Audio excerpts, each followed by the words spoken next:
The House will come to order.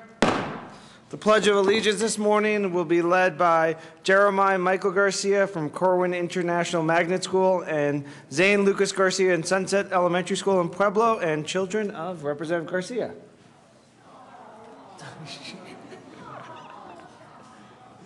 Will you please join us in singing the Pledge of Allegiance?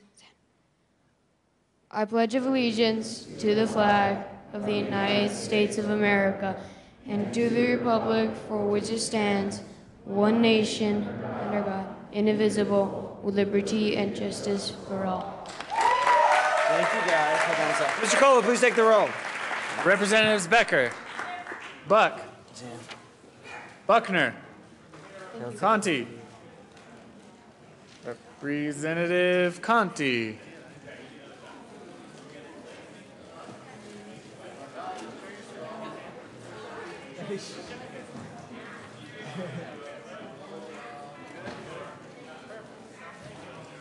Thank you, guys.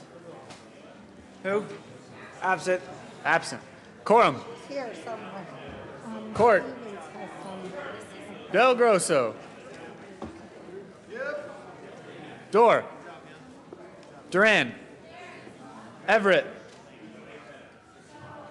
Representative Everett, Who? Everett, Absent. absent. Exum, Is he in it? Fields, Fisher, Representative Fisher, Absent. Foote, Garcia, Gardner, Giroux, Janal, Hamner, Holbert, Hollinghorse, Humphrey, Joshi, Kagan, Kraft-Tharp,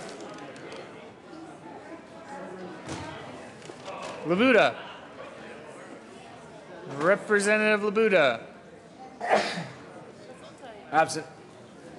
Landgraf, Representative Fisher is present. Lawrence, Lebsock, Lee, May, McCann is excused. McLaughlin, McNulty, Melton, Mitch Bush, Moreno, Murray, Navarro, Nordberg, Pabon, Representative Pabon, Absent. Peniston, Pabon present. Representative Patterson, Primavera, Priola, Rankin, Rosenthal, Ryden, Sane, Salazar, Schaefer, Scott, Singer, Sonnenberg, Stevens, Excused. excused, Swam, Zabo, Tyler, Representative Conti is present. Representative Tyler, Tyler. He's standing over there. all right, Vigil, Waller, Williams, Waller at the press table.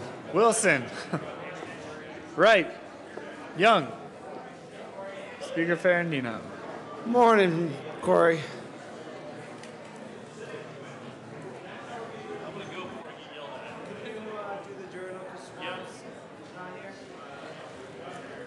What day was it? The 14th, Valentine's Day. Hold on. 62, 2, and 1. With 62 members present, 2 excused, and 1 absent, a quorum is present. Representative Waller. Thank you, Mr. Speaker. I move that we waive the reading of the journal for last Friday and that its reading be dispensed with and it be approved as approved by the Chief Clerk. Corrected by the Chief Clerk. Yes, you've heard the kind of correct motion. All those in favor say aye. Aye. All those opposed, no. The motion is adopted. Announcements and introductions. Representative Sonnenberg. Well, thank you, Mr. Speaker. And on your desk, members, are some educational presidents and state capitals cookies made by the Dick and Jane Baking Company using ultra-grain whole white wheat flour. Many of you went to Wheat Growers last week lunch, and you learned about that ultra-grain flour. Ultra-grain is an all-natural whole white wheat flour grown by Colorado wheat farmers from revolutionary hard white winter wheat varieties developed by the Colorado State University and milled with a patented process at the ConAgra Mills Flour Mill in Commerce City. Members, Abe Lincoln, right over here, is our 16th president, is here on behalf of President's Day, representing all of the U.S. presidents. So enjoy these nutritional and educational cookies made from the Colorado-grown hard white winter wheat on President's Day. It is indeed an education in every bite, so enjoy them on President's Day. Mr. Speaker, thank you. Thank you, Representative Sonnenberg. And whoever wrote that speech for you did a good job, because I know you didn't come up with that yourself. Representative Pettiston. Thank you, Mr. Speaker. Colleagues, leprechauns, and wee ones, just to let you know, and especially to my esteemed colleagues on the Republican side of the aisle, today is the first official viewing and showing of the coveted green jacket, which will be bequeathed on St. Patrick's Day, a month from today. In a couple weeks, those of you who are new to the chamber, I will be giving more of a rendition on the history of this green jacket and why you should start sucking up to me now so you can be the proud bearer of the House of Representatives green jacket. Further announcement, Representative Corum. Thank you, Mr. Speaker. Very appropriate. We talk about green jackets and then we go to dead trees.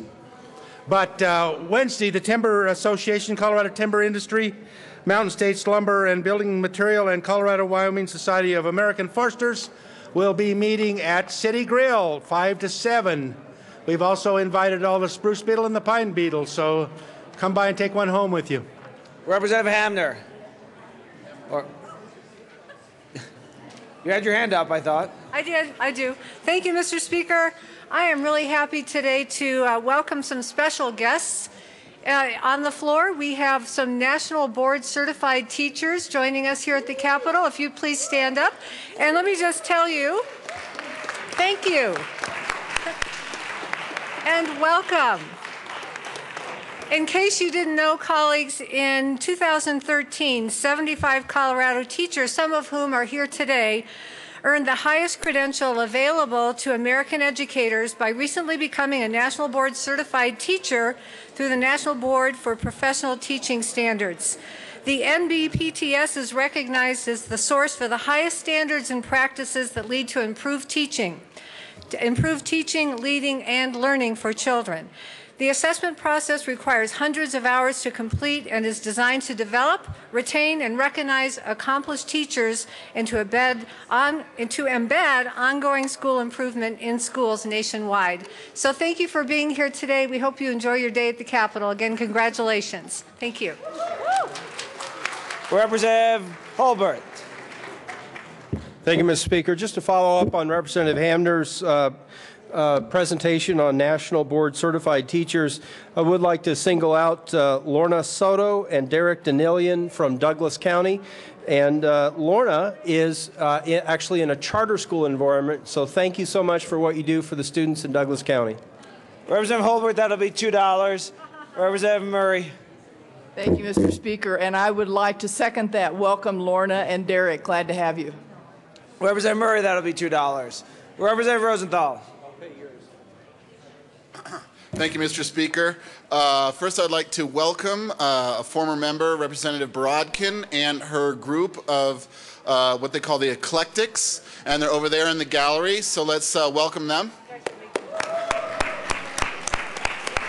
And secondly, I'd like to remind all the members that we're going to have a demonstration of a drone on the near the west steps of the Capitol today at 4 o'clock. All of you are welcome to stop by or send staff members and take a picture with the very photogenic drone that is going to be coming to visit us.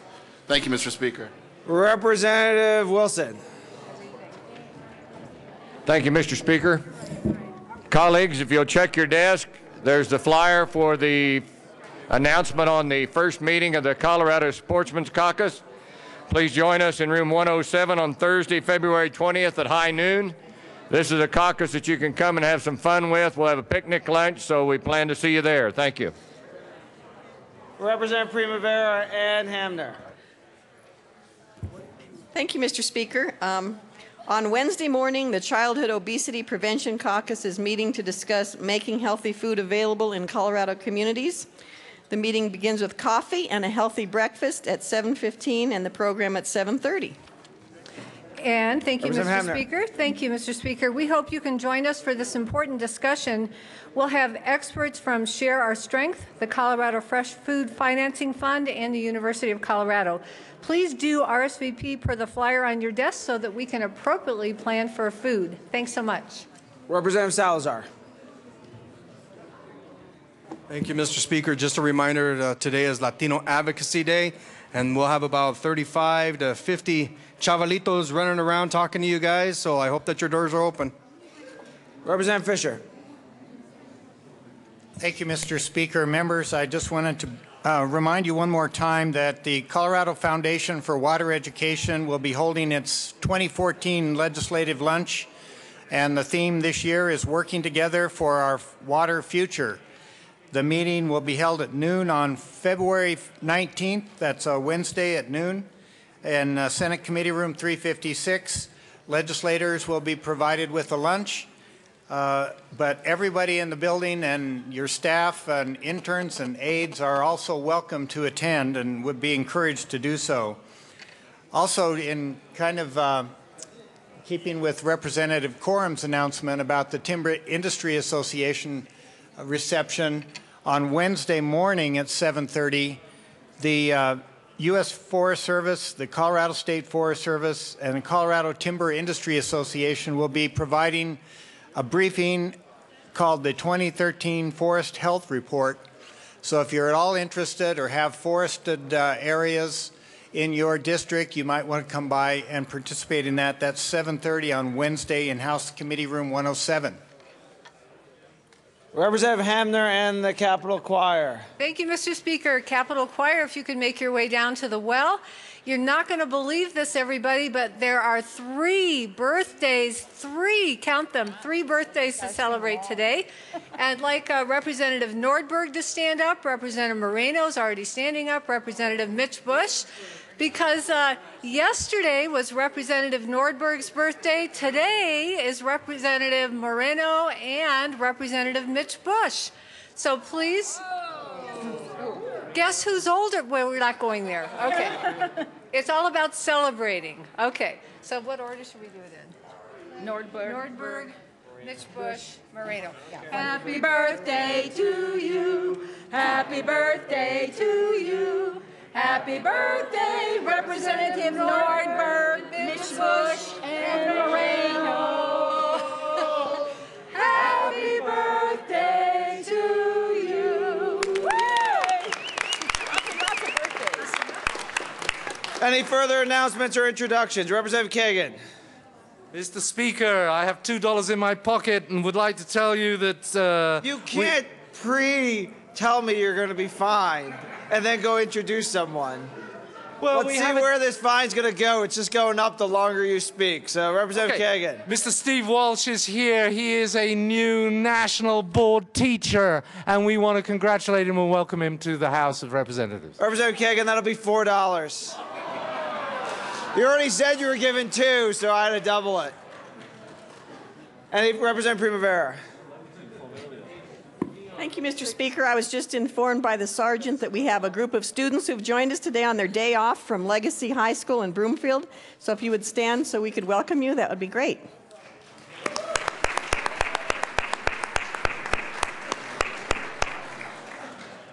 Mr. Assistant Majority Leader.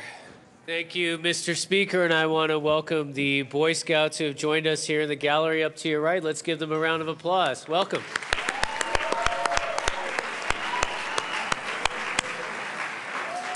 Seeing no further, Representative Priola. Thank you, Mr. Speaker. I would like to welcome some students from Legacy High School here along the side. That's the second introduction of them. Thank you. Seeing no further announcements or introductions, we will proceed to our next order of business. Third reading of bills, final passage. Members, please return to your desks. Mr. Kohler, please read the title to Senate Bill 19. Senate Bill 19 by Senator Stebbins, also Representatives Moreno and Ginal, concerning the state income tax filing status of 2 taxpayers who may legally file a joint federal income tax return. Mr. Assistant Majority Leader. Thank you, Mr. Speaker. Mr. Speaker, I move Senate Bill 19 on third reading and final passage. Seeing no discussion, the question for the House is the passage of Senate Bill 19 on third reading and final passage. Mr. Kohler, please open the machine and members proceed to vote.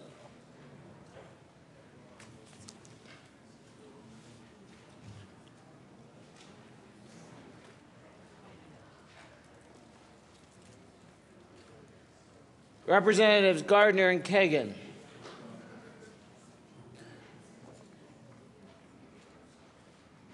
Close the machine. With 37 aye votes, 26 no votes, 2 excused, and 0 absent, Senate Bill 19 is passed. Co-sponsors.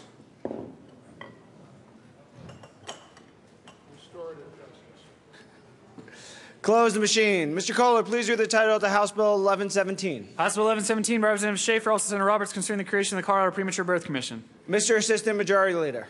Thank you, Mr. Speaker. Mr. Speaker, I move for the passage of House Bill 1117 on third reading and final passage. Seeing no discussion, the question for the House is the passage of House Bill 1117 on third reading and final passage. Mr. Kohler, please open the machine and members proceed to vote.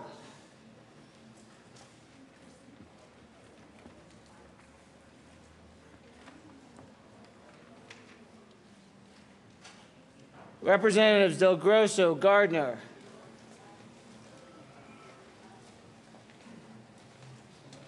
Close the machine. With 50 aye votes, 13 no votes, 2 excused, and 0 absent, House Bill 1117 is passed. Co-sponsors.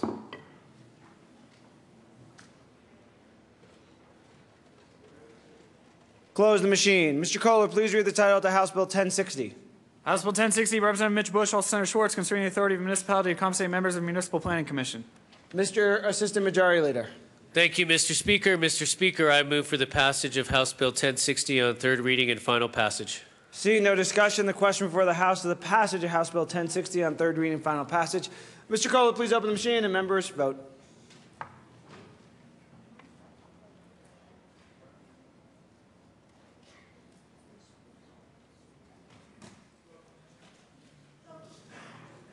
Representative Conti and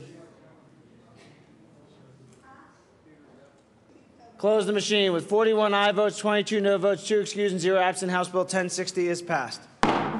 Co-sponsors.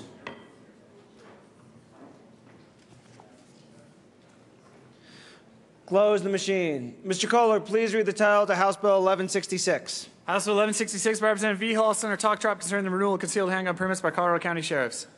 Mr. Assistant Majority Leader. Thank you, Mr. Speaker. Mr. Speaker, I move for the passage of House Bill 1166 on third reading and final passage. Seeing no discussion, the question for the House is the passage of House Bill 1166 on third reading and final passage. Mr. Kohler, please open the machine, and members, please proceed to vote.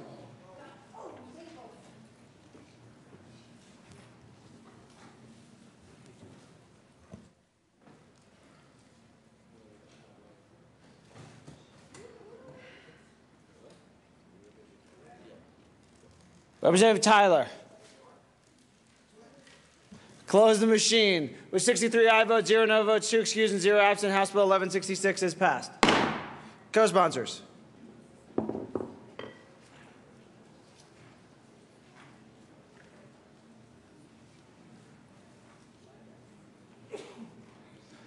Close the machine. Mr. Kohler, please read the title of the House Bill 1169. House Bill 1169, Representatives Dora and Garcia, also Senator Talktrop, concerning the repeal of the Volunteer Firefighter Advisory Committee.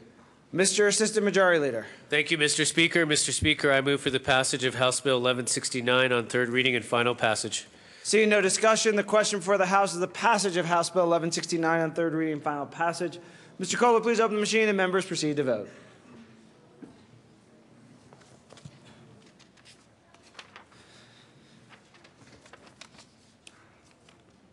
Representative Lee. Close the machine. With 63 aye votes, 0 no votes, 2 excused, and 0 absent, House Bill 1169 is passed. Co-sponsors.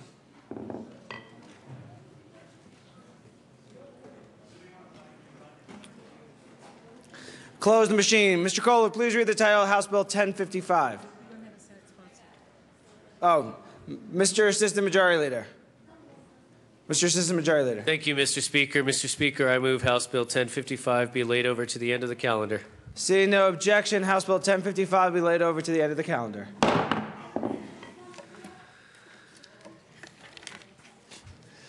Mr. Kohler, please read the title of the Senate Bill 25. Senate Bill 25 by Senator Hodge, also Representative Fisher, concerning grants for domestic wastewater treatment works for small communities. Mr. Assistant Majority Leader. Thank you, Mr. Speaker. Mr. Speaker, I move for the passage of Senate Bill 25 on third reading and final passage. Seeing no discussion, the question for the House is the passage of Senate Bill 25 on third reading and final passage. Mr. Kohler, please open the machine and members proceed to vote.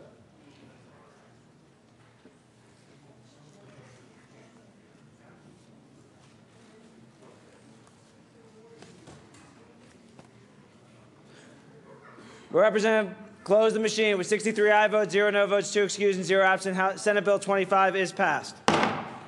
Co-sponsors.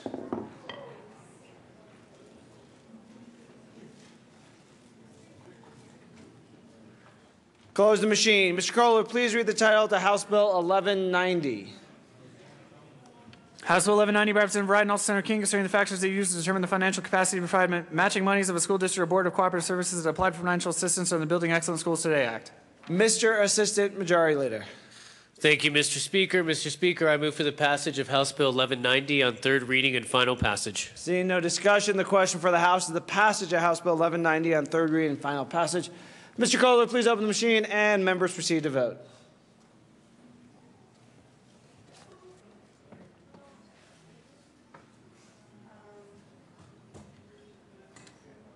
Representatives Buck and Wright. Close the machine. With 60 aye votes, 61 aye votes, 2 no votes, 2 excused, and 0 absent, House Bill 1190 is passed. Co-sponsors.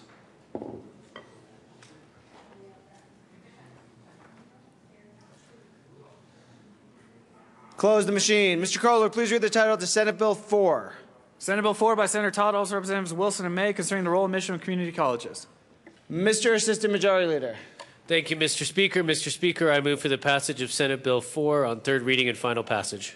Seeing no discussion, the question for the House is the passage of Senate Bill 4 on third reading and final passage. Mr. Kohler, please open the machine and members proceed to vote.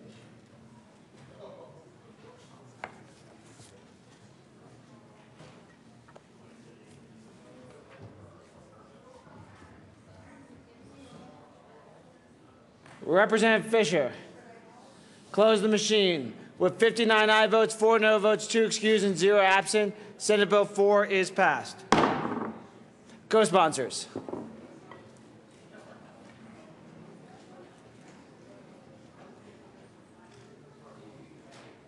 Close the machine. Mr. Kohler, please read the title to House Bill 1132.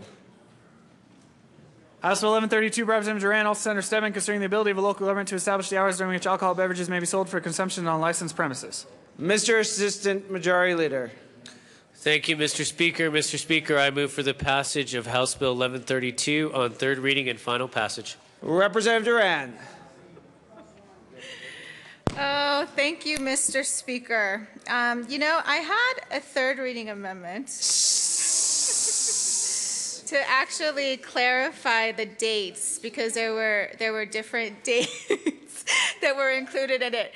And but I'll tell you, after having many conversations about this bill, I think that it's time to go back to the drawing board on this. And so what I'm going to ask for is to go ahead and put me out of my misery and please just kill this bill.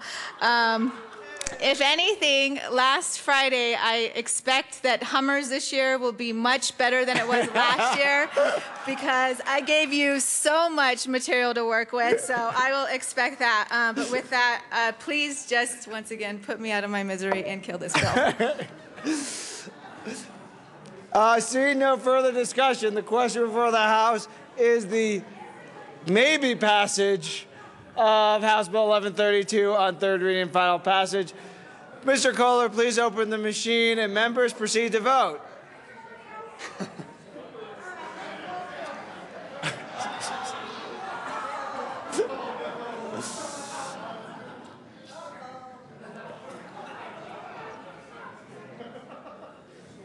Representatives Becker, Garcia, McLaughlin, and Rosenthal.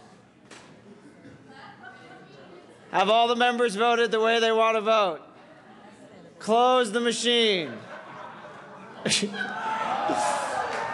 3 aye votes, 60 no votes, 2 excused, and 0 absent, House Bill 1132 is lost.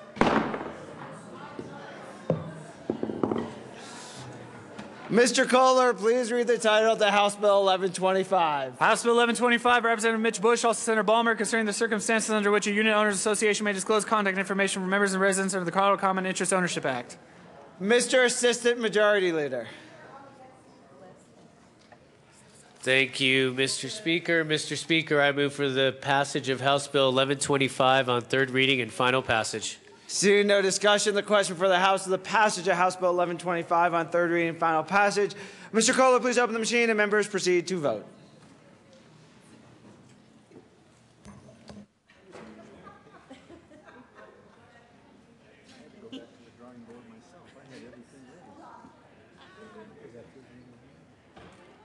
Close the machine. With 63 aye votes, 0 no votes, 2 excused, and 0 absent, House Bill 1125 is passed. Co-sponsors.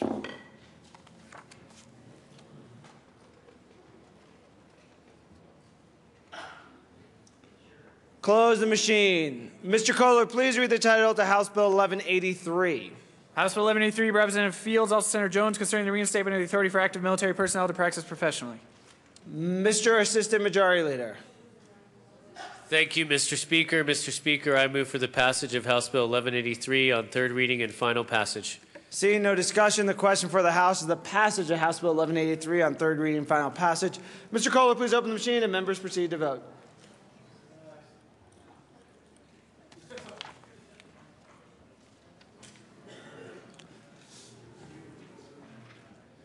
Representatives Buck, McLaughlin.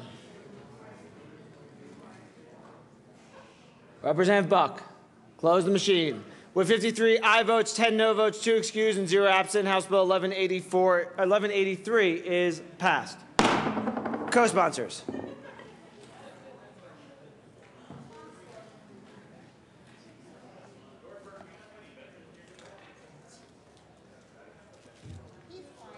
Close the machine. Madam Majority Leader.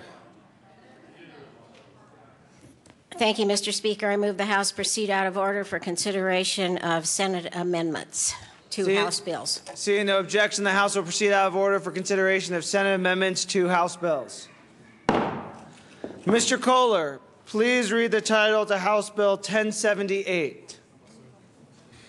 House Bill 1078, Representative Pedersen, also Senator Johnson, concerning changes to the public education accreditation statutes as a result of legislative review of the rules of the State Board of Education in connection with clarifying the term public school in the accreditation statutes. Representative Pedersen. Thank you, Mr. Speaker. I move the House concur with Senate amendments to HB 1078. Please explain what the useless body did.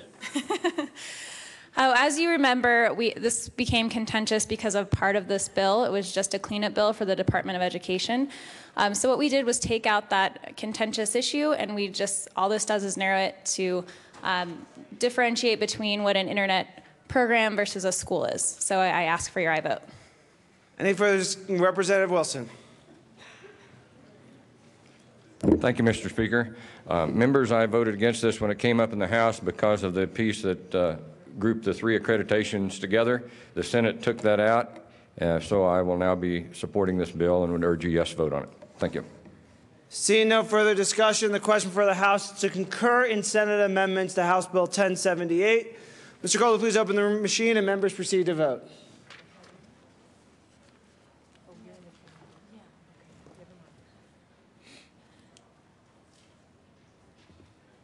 Representative Conti. Close the machine with 63 aye votes, 0 no votes, 2 excused, and 0 absent. The House concurs in Senate amendments to House Bill 1078. Madam Majority Leader. Thank you, Mr. Speaker. I move for the repassage of House Bill 1078 as amended. Seeing no discussion, the question for the House is the repassage of House Bill 1078 as amended. Mr. Kohler, please open the machine and members proceed to vote.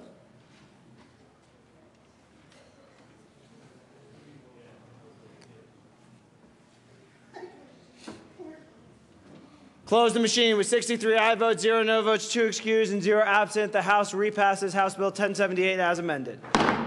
Co-sponsors.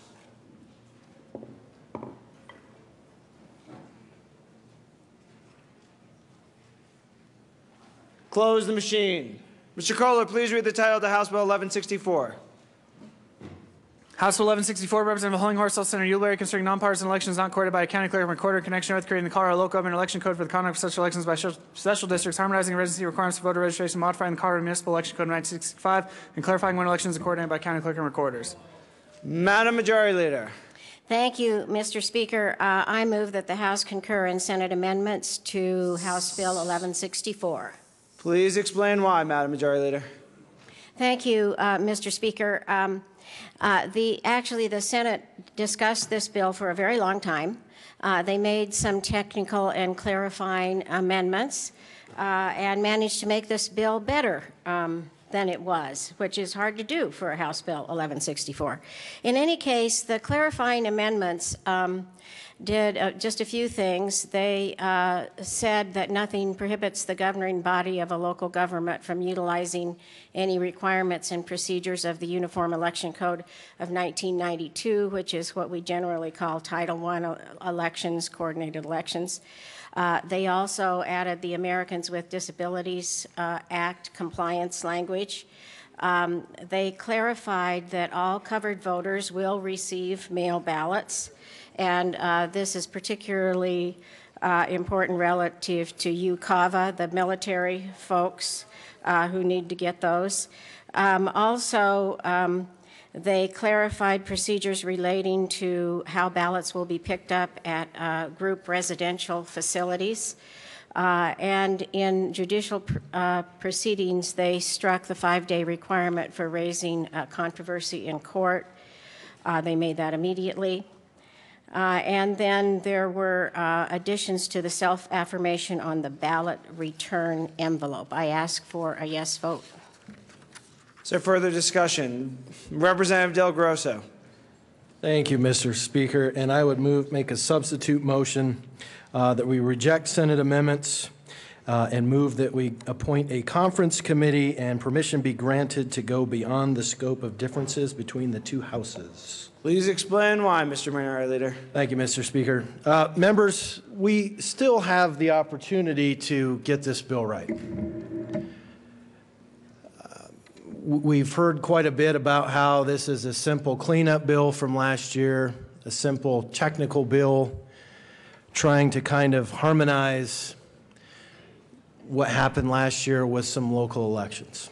And part of that is true. There are things in there that do some local cleanup things in this bill, but the reality is it goes far beyond that. And this is a bill, I know we're trying to meet some deadlines with some certain elections that may be coming up, but this bill is moving pretty fast. This is one that came into the House, moved through extremely fast, was heard in committee on the floor, voted on it, and then it was over into the Senate. They spent quite a bit of time debating it over there. But now we have an opportunity coming back to us to still move this thing further. And going to a conference committee and then being able to go beyond the scope allows them to take a look at all of this massive bill that's in here.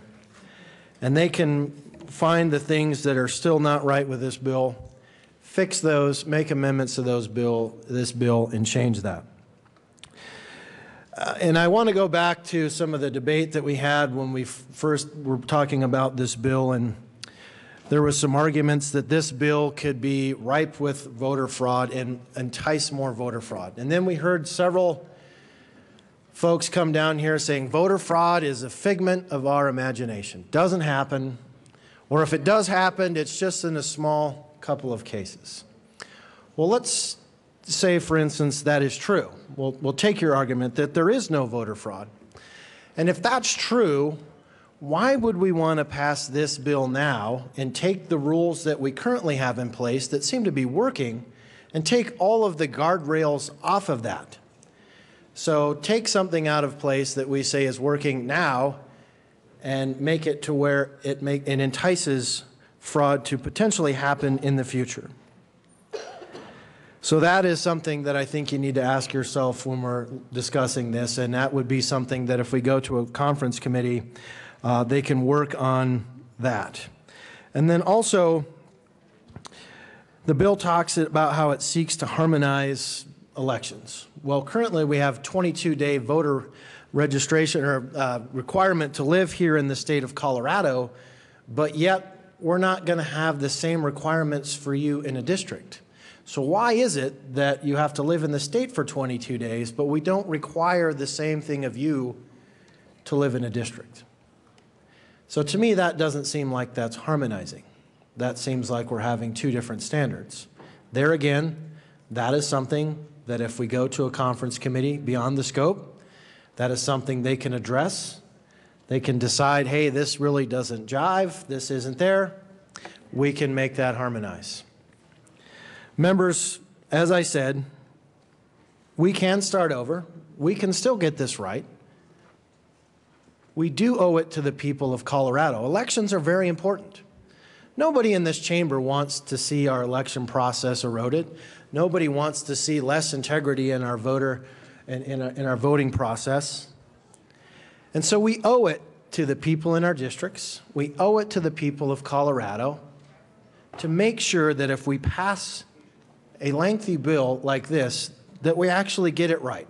Something to where we don't have to keep coming back year after year and saying, well, geez, that was an unintended consequence.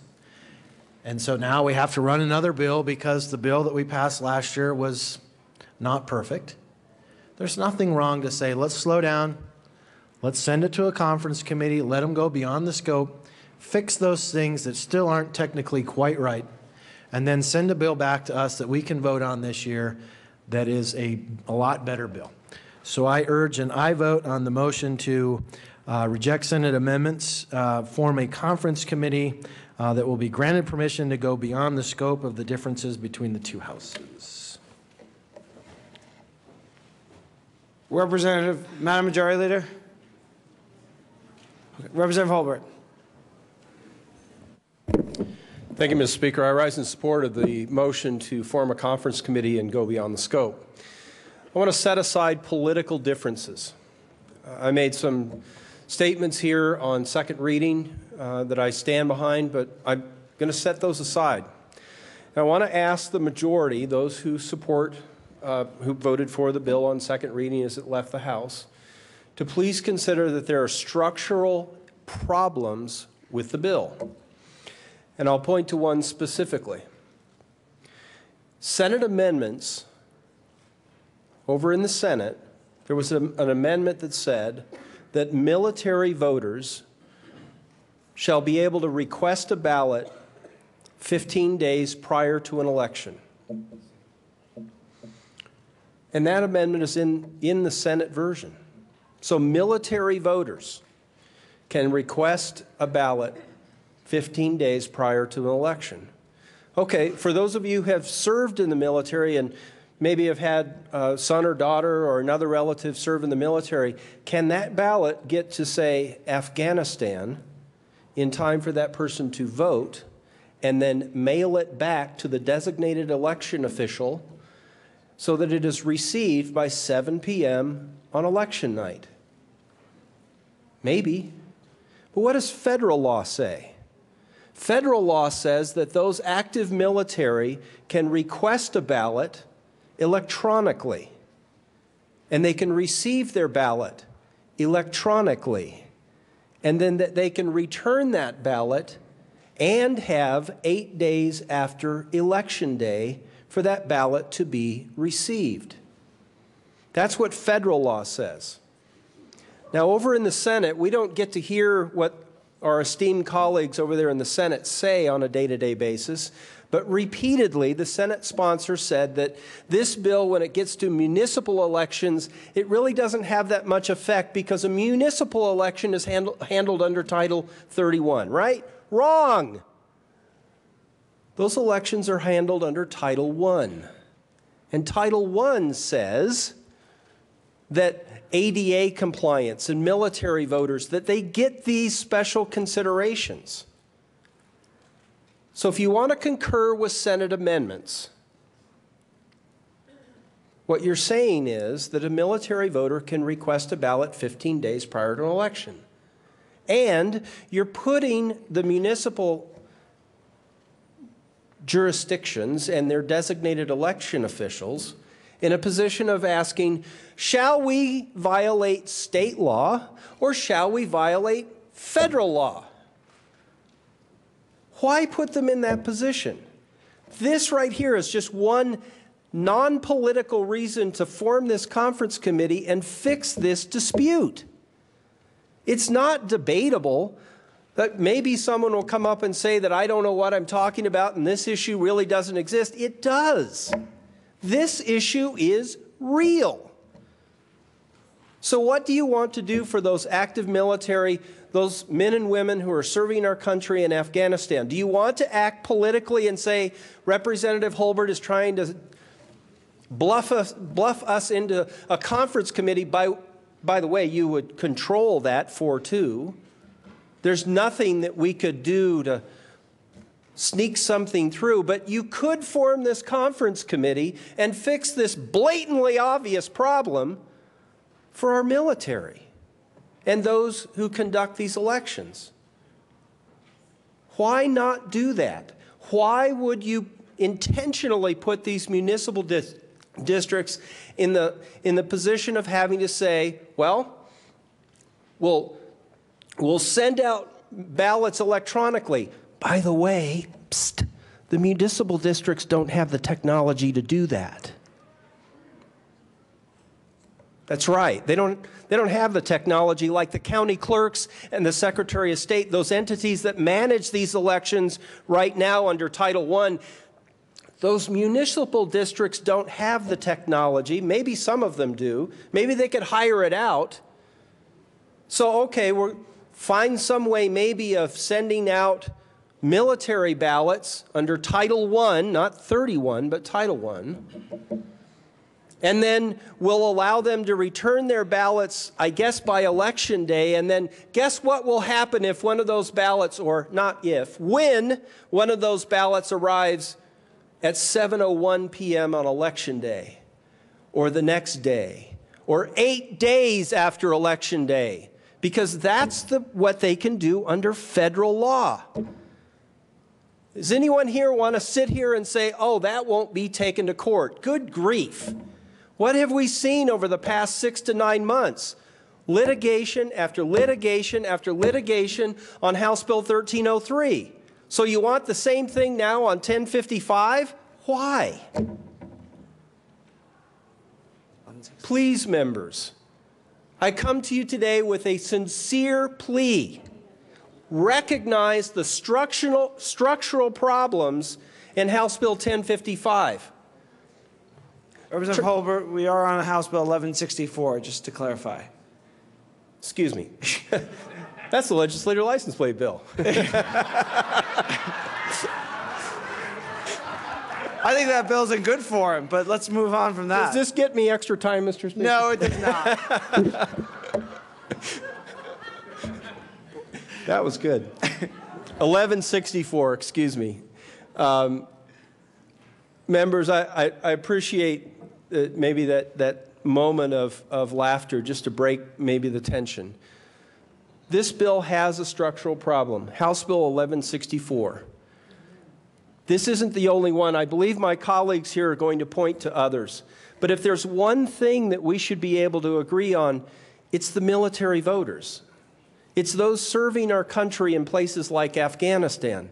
It's recognizing that I wouldn't question motives or intent or anything, but if you go back and check the record, the Senate sponsor constantly referred to Title 31, and municipal elections are subject to Title I. There was a series of amendments offered in the Senate to deal with Americans with disabilities. That was voted down, that voting places to turn in the ballot, which could, by the way, for Durango or Steamboat Springs, could be a law firm in Denver. But setting all that aside, the senator sponsor constantly referred to Title 31, and this was a minor change. It isn't a minor change. These issues exist under Title I, and we should call a conference committee.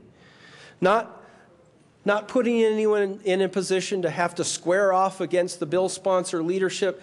I have no interest in creating turmoil in the caucus or bringing a political argument to this. This is a structural problem.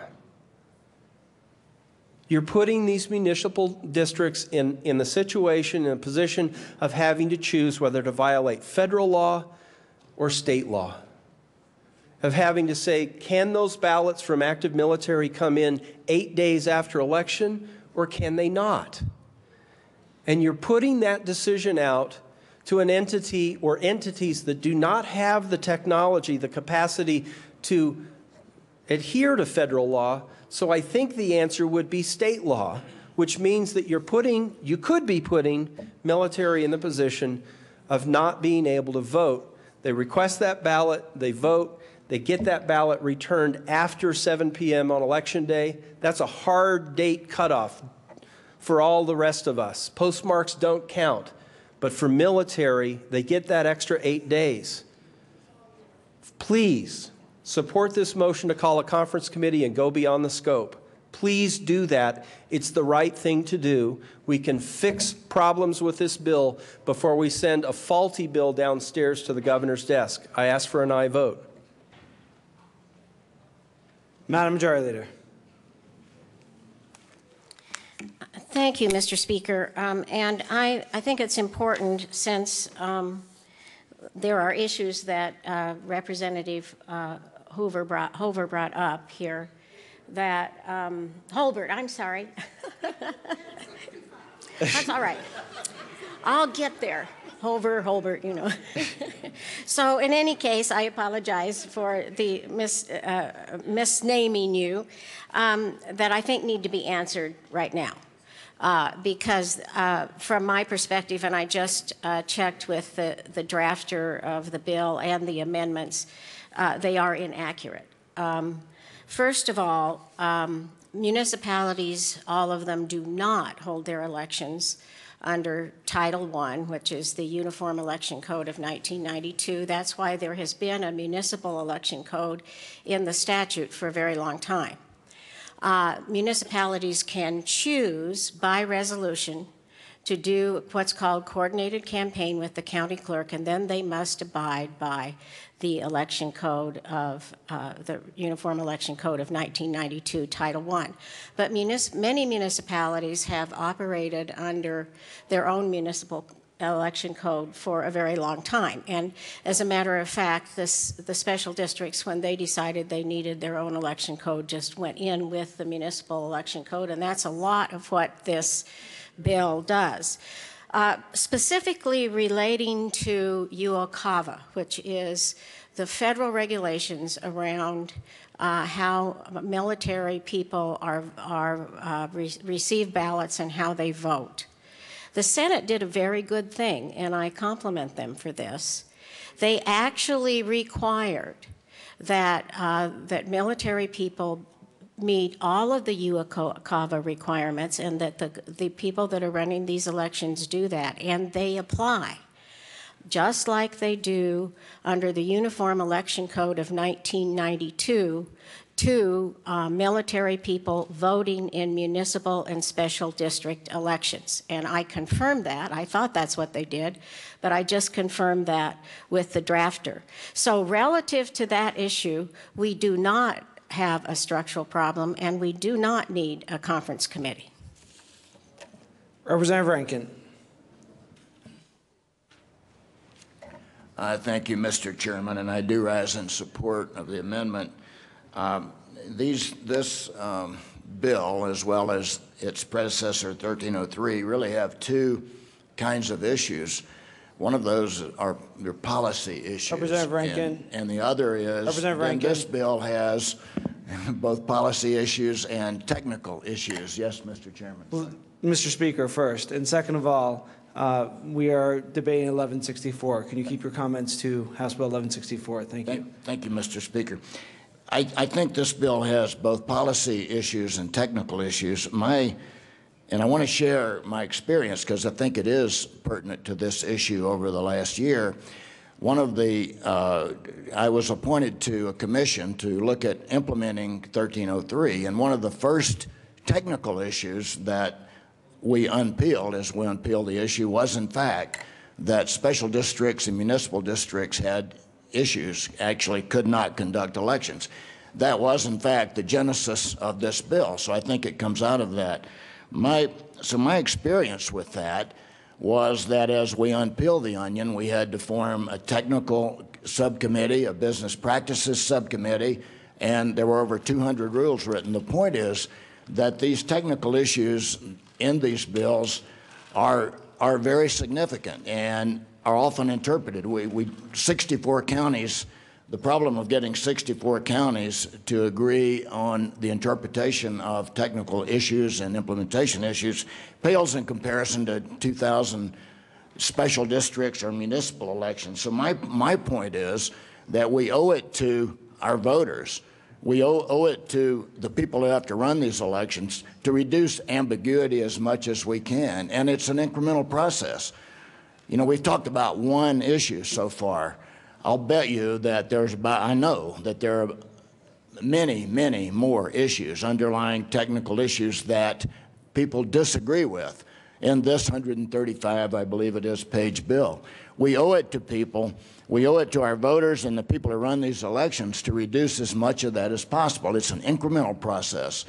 We can, by going back to conference committee with expanded scope, bring up the top 10, 3, 4, I don't know. We can bring up the top issues and peel away at least some of the ambiguity.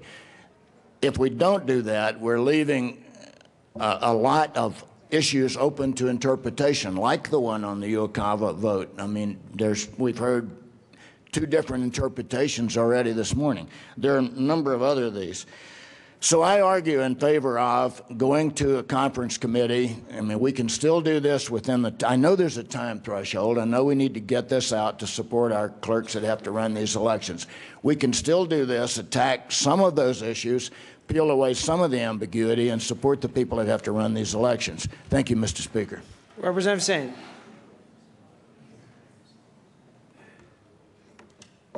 Thank you, Mr. Speaker.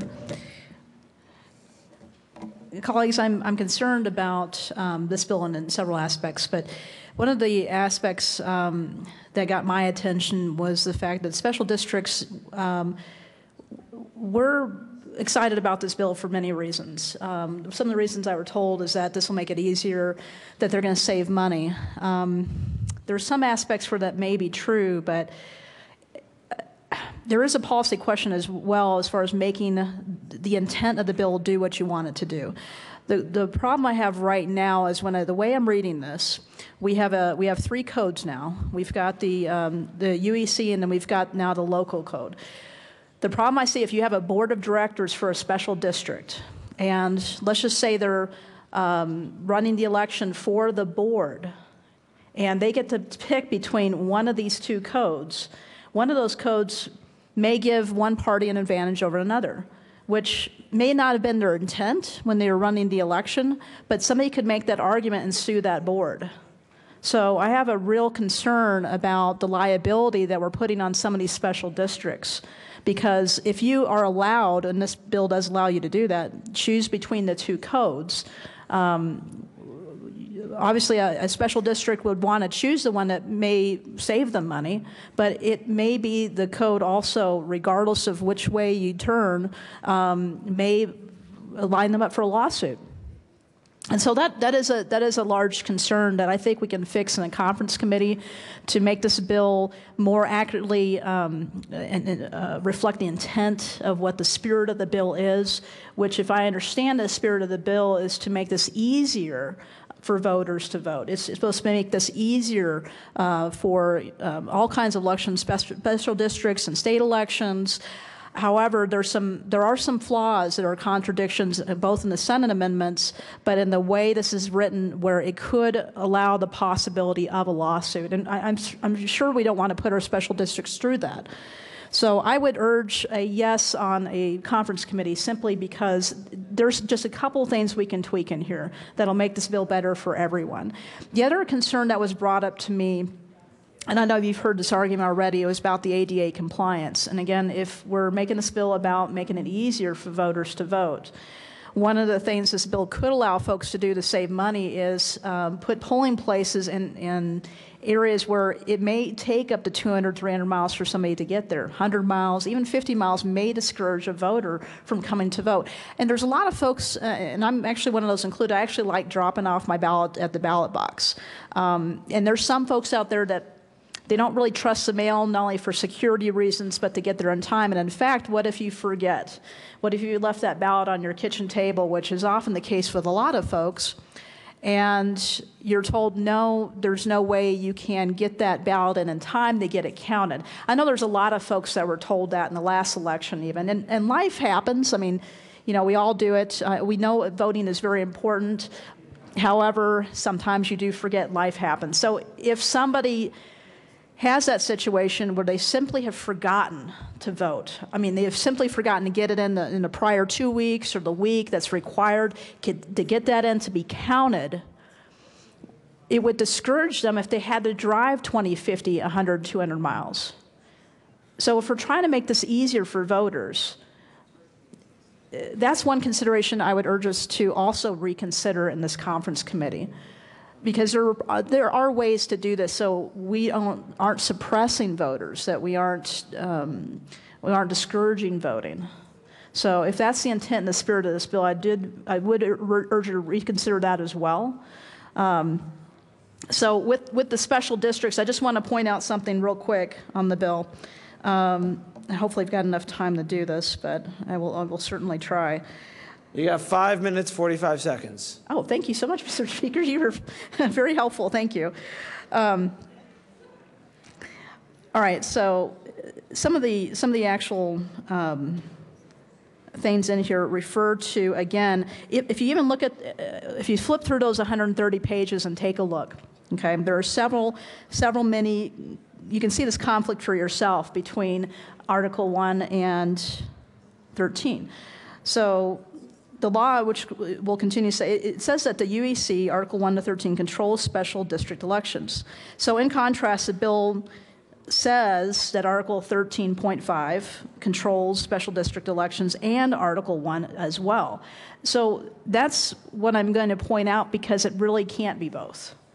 And that's where my concern comes in. If we have where you can pick and choose between the two, and I understand, again, a district may pick because they think it'll be beneficial, there's always going to be someone that says, that's not fair.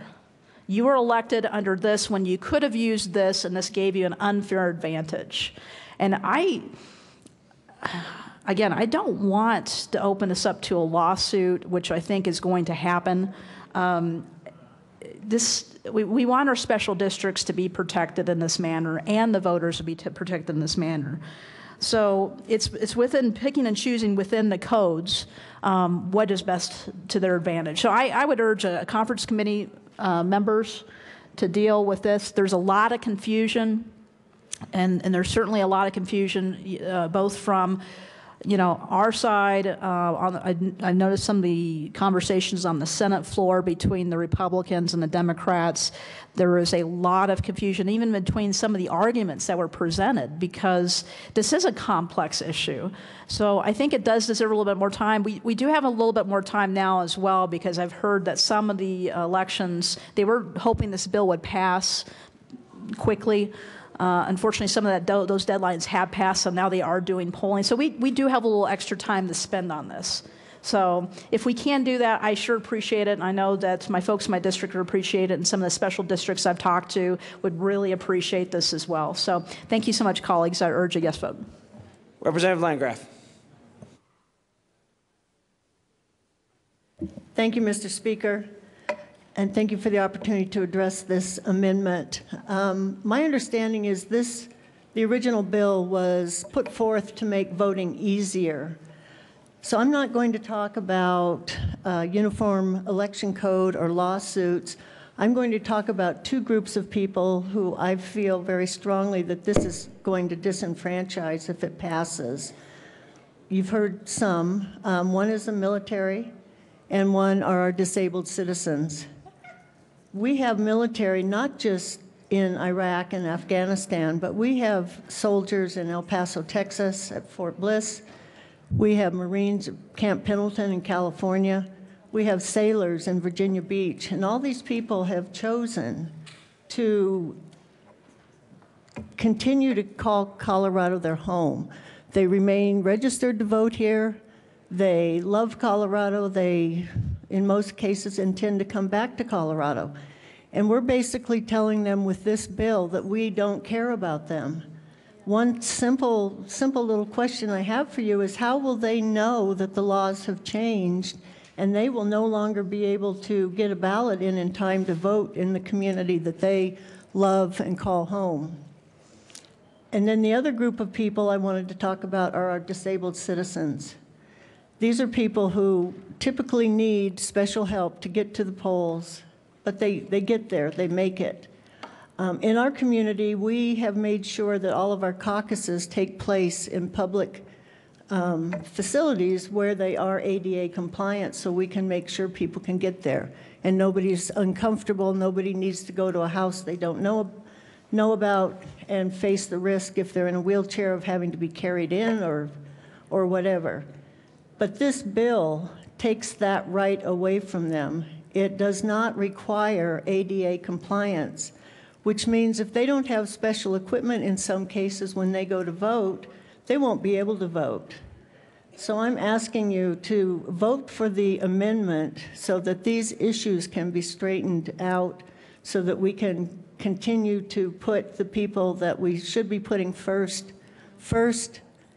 We need to think about the military and the disabled when we vote on this bill. So I'm asking for a yes on this amendment. Thank you.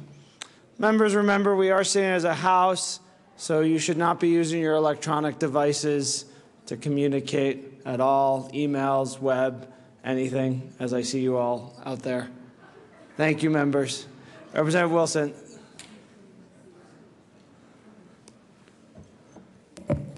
Thank you, Mr. Speaker. I rise in support of this motion. I voted for this bill when it was in the House. If you did not know that, you're probably the only person under the dome that doesn't. So I checked with my county clerks in my district, and all of them were in favor of this bill when it was originally sent to us, and it's 134 pages. And I can tell you that all my clerks are not in favor of it now. Obviously, as we look further into this, we see glitches in the bill that continue to come to light. I now believe that this bill is not ready for prime time, and I cannot vote for this bill until it's fixed. If my clerks can't agree, something's not right. So I urge an aye vote on this motion of a conference committee beyond the scope. Thank you. Representative Buck. Thank you so much, Mr. Speaker. I'm not on State Affairs, but I have to tell you, looking at all the amendments, I would agree that this bill is just not ready to go forward. And I would ask that you all support this conference committee and please support it. Thank you. Representative Mitch Bush. Thank you, Mr. Speaker. I represent 2 rural counties on the western slope, Eagle County and Routt. One has a Democratic clerk, one has a Republican clerk. Both of them strongly, and I mean strongly, email after email, have urged me to vote yes on this bill and all its provisions. Likewise, in my rural counties, there are lots of special districts. All of their board directors and attorneys have asked me to vote yes. They worked, that is the clerks and the special districts, all summer long on this bill, dealing with many technical issues. Representative Waller. Thank you, Mr. Speaker. You know, members, here's what I'm struggling with here. What is so wrong with trying to get it right? Why do we not care to make sure we're doing this correctly? You know, not to talk about legislation from last year, but we've seen these issues before. We've seen the disastrous results of shoving elections legislation through the process. We've seen the disastrous results of pushing this stuff through without including the other side of the aisle. And here we are again.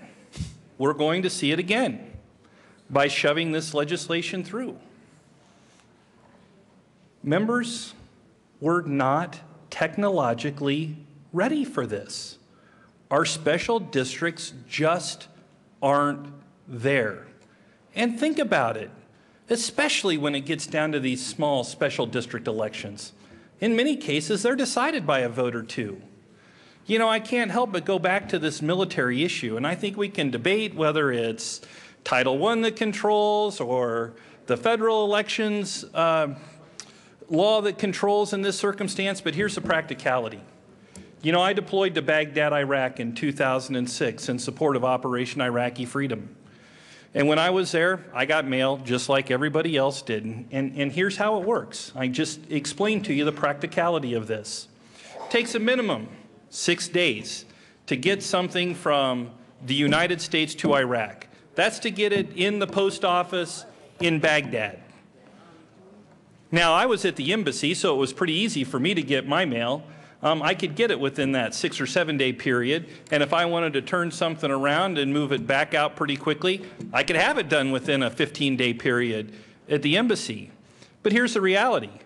Many of our troops in Iraq right now or Afghanistan aren't near a post office, believe it or not. There are many troops in Afghanistan whose mailing address or whose physical address is a cave in a mountain somewhere. They don't have the opportunity to get their mail as quickly as other people in country. We're disenfranchising those people by putting strict time criteria on this 15 days. Absolutely impossible to accomplish that if somebody's out on a mission in the middle of Afghanistan where it's going to take a while to be able to get their mail. Same thing in Iraq. That happens too. Our troops are out there performing the mission unless they're stationed at the embassy or unless they're stationed in a place that has a post office right next door. It takes time to get their mail. It does. Now, it sounds to me like federal elections require an electronic alternative for people that are in the military to create the maximum availability for them to vote, to make sure that their vote is enfranchised. Because our special districts don't have the technology available to make that happen, make no mistake, what we're doing here is simply, plainly disenfranchising military voters. But we don't have to do that. We have an opportunity to fix it. We've got an opportunity to make this right. Why don't we take it? All we have to do, all we're asking to make sure we're enfranchising as many voters as possible is to simply send this to a conference committee. Allow us to go beyond the scope. and fix the problems associated with this legislation. If it's good legislation, what's wrong with trying to fix the issues associated with it? Why do we got to ram it through? Why do we got to put ourselves in a position like we were in previous years? It is unimaginable to me that we're not taking this opportunity. We have a chance. We've got a chance to make this right. Even if we had to push it back an election cycle, okay, no big deal. We've dealt without it for this long. I'm sure we can hold off. Just hold off to make sure it's right. That's what we need to do. That is our responsibility here. Members, it's easy. Our choice today is simple. You can vote yes to ram it through knowing that there are significant issues related to it, or you can do the responsible thing. You can vote to send this to a conference committee. You can vote to send it to a conference committee where our colleagues, 4 Democrats and 2 Republicans, will go together to work out the issues associated with this piece of legislation. It's that simple. Sending this to a conference committee to go beyond the scope is the responsible thing to do. And with that, I would urge an aye vote on the substitute Del Grosso motion to send this to a conference committee to go beyond the scope of differences. Representative Gardner.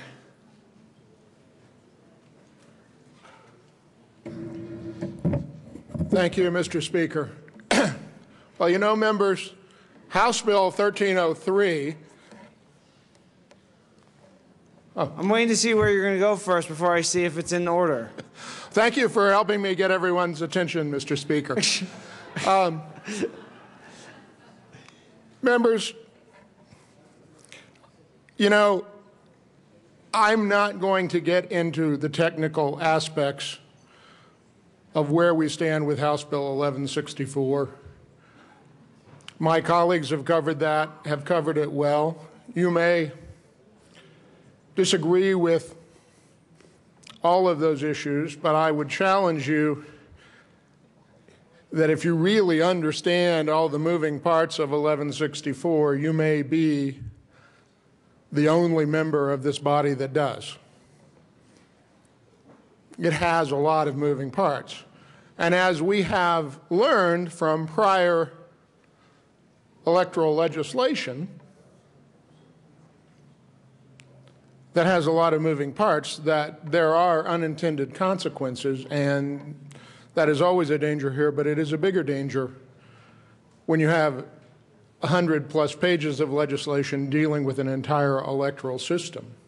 Unintended things, things that people didn't think about.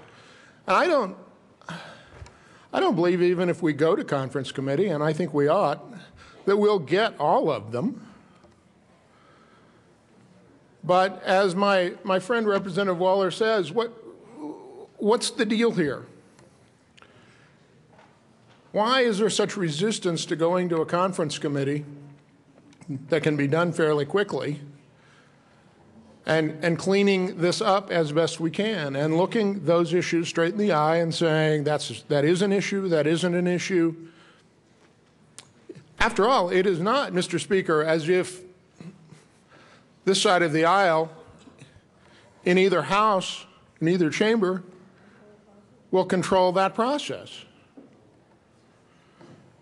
Now, we have seen in recent times a tendency, at least in my view, a tendency, and I think in the view of the public based on some of the events over the summer, the view of the public that things get pushed through despite legitimate public concern and objection.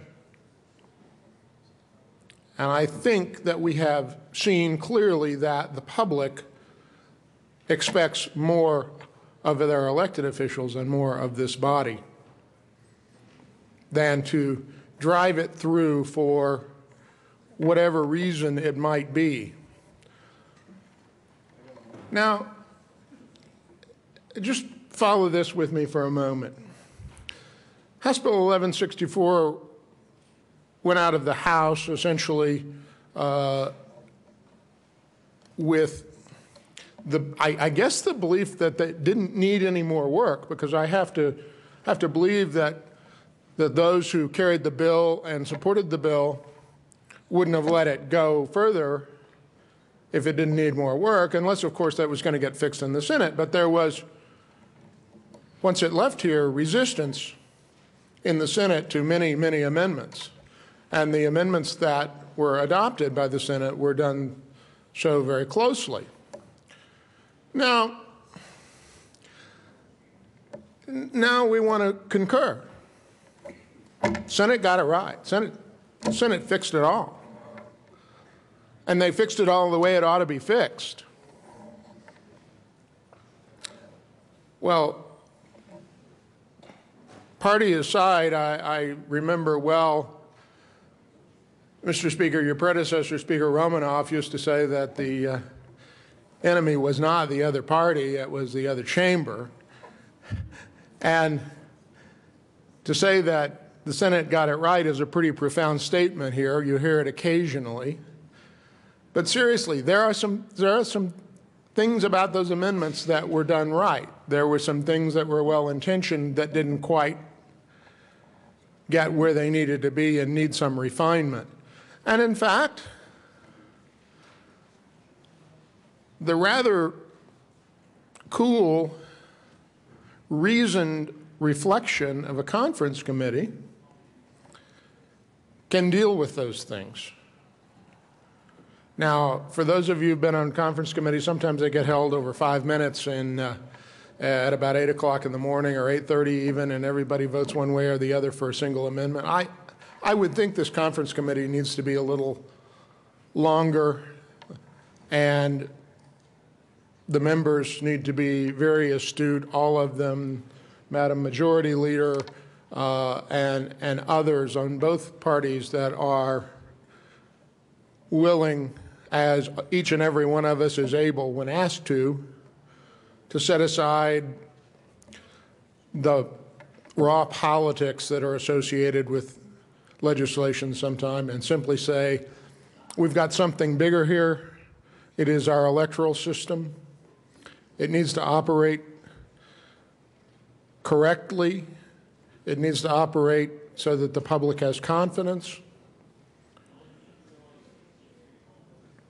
You know, many of you do know that I have been to various parts of the world as an international election observer, and we do, as part of that process, we do an analysis of the various countries' legislation to control elections and so forth. And some of those reports are very critical, some less so, about new voter legislation. And some of my colleagues that are part of those efforts say, well, I don't know how this particular Central Asian country or this particular Eastern European country, how they've got this thing in their electoral law that's contradictory, and you don't know what to do, and this part says this and this part says that. And I always chuckle and I say, well, even if it was a well-developed democracy, I know where that has happened in recent times in Colorado. It is a difficult thing to do. We ought not, in this well-developed democracy with this many people who are well-intentioned, who do not want an electoral system that does not operate properly, is not ambiguous, that produces certainty. We want that. We all want that. And I think we can get closer to that with a conference committee. It seems odd to me that we would say, no, all the problems in this bill are resolved. And so I would just conclude by saying that I think I've been able to conclude this, Mr. Speaker, without mentioning House Bill 1303. And yet that and many other bills we all have been involved with, we have decided after the fact needed some work. Let's one so complex as this certainly does. Let's take an opportunity to do it. Let's reflect. We can reflect quickly. We can accept or reject those changes quickly. And I remind those of you on my left side here, you will control that process. It is not anything that you need fear. So don't fear a conference committee, vote yes. Representative Holbert. Thank you, Mr. Speaker. To wrap up with my last minute and 6 seconds, I believe. When I was up earlier, I talked a lot about municipal elections, and I want to shift quickly to special districts. 1164, when it came out of the House, removed special district elections from UOCAVA. So hello, veterans again, or anyone who cares about veteran issues. Senate amendments changed that. So we have a conflict between the original bill as it passed through the House and the Senate version.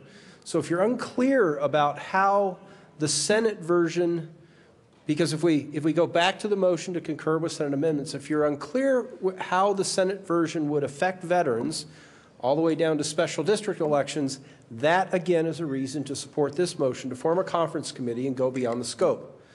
As Representative Gardner just pointed out, there's no harm in taking a moment, step back and make sure that we're all clear as to how that will work. I would ask all members on both sides of the aisle be very careful about dismissive arguments. Just say, oh, no, that's not a problem. Representative Holbert, your time has expired. Thank you, and ask for an aye vote. Representative Tyler? Okay, Representative Szabo, Madam Assistant Minority Leader. Thank you, Mr. Speaker.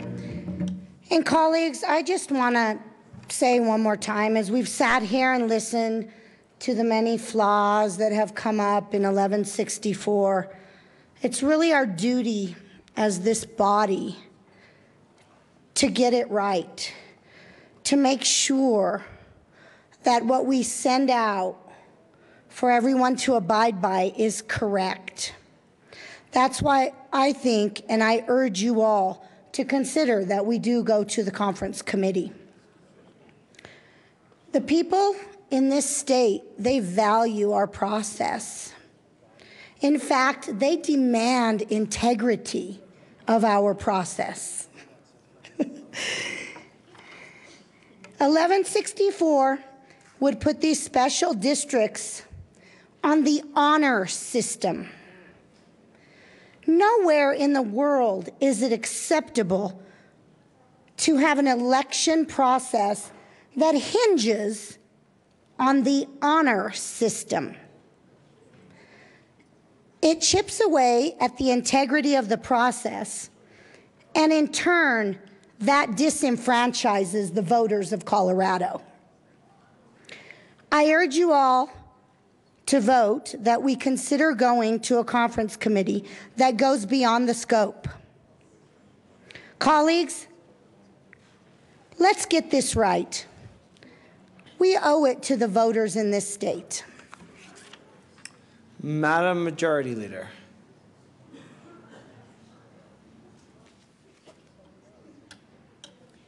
Thank you, Mr. Speaker. There were several things that were brought up by those who spoke for a conference committee with expanded scope. I answered one of those issues as I talked my first time because I thought it was so inaccurate and so inflammatory that I needed to answer it. I don't change what I said there. You, as municipalities and special districts, if they use the new election code that has been defined by this bill, will have to abide by all of the requirements, the federal requirements and the state requirements for UOCAVA for military people. In addition to that, all the requirements that are found in Title I for the Americans with Disabilities Act. Both of those things are taken care of in this bill very well. I don't think we need to look at them again. I want to go to why this bill is here. the municipalities and the special districts, especially the small towns, statutory towns, and the special districts that are smaller. Sometimes you have 10 or so people in a special district. You have small towns that are, 100 people, 200 people. That's my experience in Wyoming. I think it's still true in Colorado, too. I have a house in a 50-person municipality in Wyoming.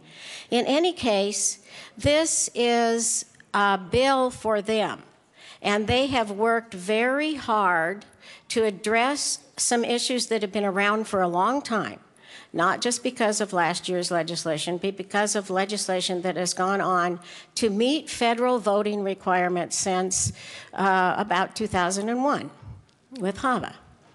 And this is a time when they felt they really needed to address this. I was willing to work with them, as were the county clerks, as were some Republican legislators, as was the Secretary of State. We all worked on this issue together.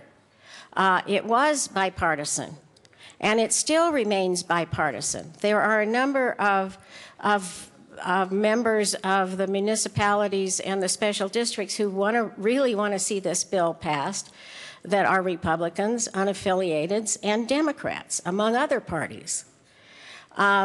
There are Democrats and Republicans, all of them to a large extent, who supported, and most of them who continue to support this bill.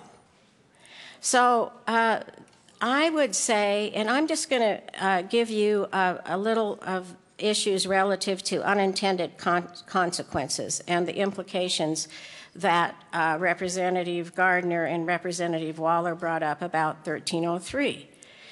For one thing, the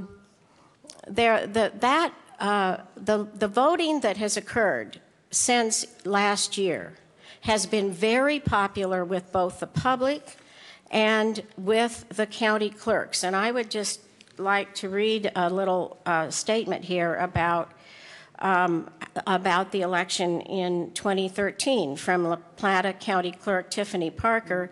Madam Majority Leader? Yes. Could we keep it to 1164, please?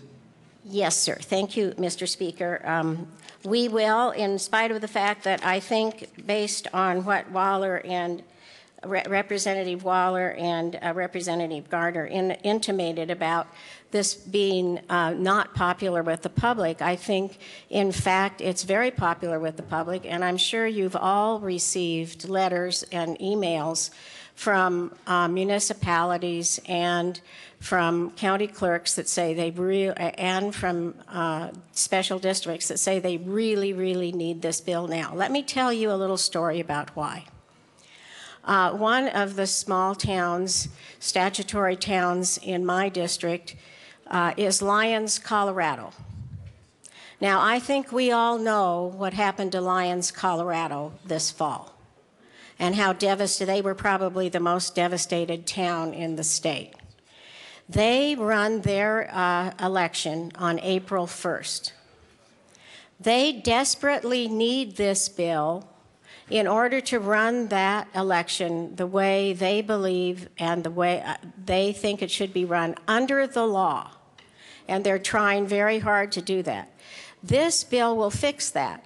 But if we wait around anymore to try to fix some problem that I am not aware of needs to be fixed, nor did a majority in the Senate, nor do I believe a majority here, no, certainly a majority of county clerks, a very large consensus among the special districts, and a very large consensus among the municipalities, we will put their ability to run that election in jeopardy, and it will certainly cost them a lot more money, and that is not something that they need to deal with right now. I am sponsoring this bill, on behalf of municipalities and special districts like that. They really want this bill to pass, and they need it to be passed as quickly as possible. We've been working on this since summertime. It's been vetted by everybody from the Secretary of State on down through the smallest municipalities and special districts, including the county clerks. This bill is definitely ready for prime time. The unintended consequences relative to this are nothing compared to many of the things I believe we pass in this session and many more. So please vote no on the conference committee. We can move forward with this bill today. Mr. Minority Leader. Thank you, Mr. Speaker. And Representative Hollinghorst was talking about there were several small districts, several small taxing districts of 100 to 200 people, and this was a bill for them. This bill gets rid of guardrails on those elections. This makes it to where if one or two people come in and vote in an election that aren't supposed to, that can swing one of those elections. In an election of 1 to 200 people, that's not very many. Now, if it's an election that's in Arvada or somewhere else where there's thousands and thousands of people voting, 1 or 2 people, is it really going to change an election? No. But in some of these small districts where maybe even less than 100 people vote, and just maybe one person, as a result of this election, because the guardrails have been eliminated, comes in there and votes in that election, can swing that election. And Representative Hollinghorst is correct. There are some things in this bill that the clerks and the local, municipal districts were asking for. There is some cleanup stuff in here. We're not arguing against that at all. But there are unintended consequences. And to me, getting rid of the residency requirement is one of the most egregious things that's in here. If it's truly a cleanup bill and we're trying to harmonize and make it easier for them to run the elections, take it to a conference committee, strip some of these things out. It can happen very quickly. Within another day, that can meet, they can go through that stuff, they can bring it back, and then we can vote and get some of that stuff out. And we can have it in time for them to still have their elections. But when we talk about, well, some of the unintended consequences that may be in here, it's not that big of a deal, it's worth it to still push that through. The reality is in some of these small districts, the way this bill is written, there can be some very unintended negative consequences as a result of this election, or this bill. And so there is nothing to say that if we send it to a conference committee that for somehow 2 or 3 weeks later we're still going to be sitting on this. This can happen very quickly. It can go there. They can take out those few pieces that are very still problematic, bring it back, get it out, and they can still meet their deadlines that they need for those small elections. And there are those of you on both sides of the aisle that represent those small taxing districts and those small communities with less than 100 people are going to be voting in some of those. And you cannot sit there and say that if 1 or 2 people come in now as a result of this, won't potentially change the result of that election. So there again, I urge that we send this to a conference committee, allow them to go beyond the scope. It can happen very quickly, and we can get this right, and then we can get it out, and we can meet those deadlines that Representative Hollinghorst was talking about. Thank you. Seeing no further discussion, the question before the House is the Representative Del Grosso's motion to not concur in Senate amendments and form a conference committee with permission to go beyond the scope. Mr. Kohler, please open the machine and members proceed to vote.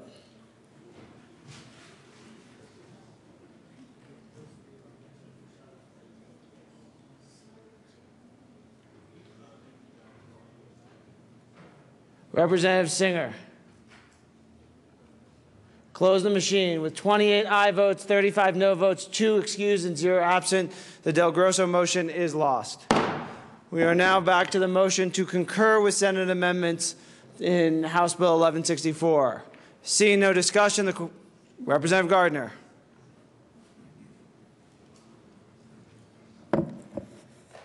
Thank you, Mr. Speaker. Well, members, I am inclined to make a substitute motion to adhere to the House position, because it seems to be the position that the House got it all correct and right, and or maybe the Senate was a little better, but I don't know. Are all those Senate amendments, are they perfect? I thought it was perfect when it left here. At least that was the position of the majority. I think we should not concur, and I would ask for a no vote. I will not make a motion to adhere because of the futility and because I would not vote for it myself. But if one has the courage of one's convictions, one ought to be adhering to the House position and sending it back over there and say, take it or leave it. It needs to happen. So I ask for a no vote. Seeing no further discussion, the question for the House is to concur in Senate amendments to House Bill 1164. Mr. Kohler, please open the machine, and members proceed to vote.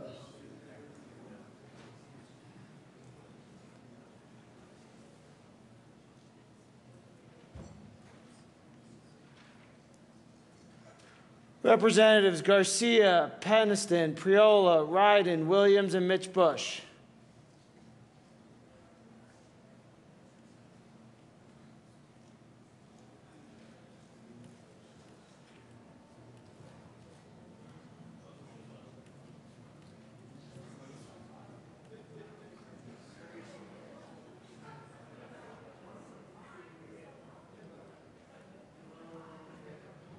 Representative Peniston.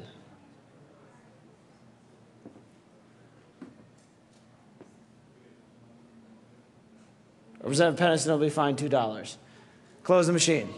With 36 aye votes, 27 no votes, 2 excused, and 0 absent, House Bill 1164, the House concurs in Senate amendments to House Bill 1164. Madam Majority Leader. Thank you, Mr. Speaker. I move for repassage of House Bill 1164 as amended. Seeing no discussion, the question for the House is the repassage of House Bill 1164 as amended. Mr. Kohler, please open the machine, and members proceed to vote.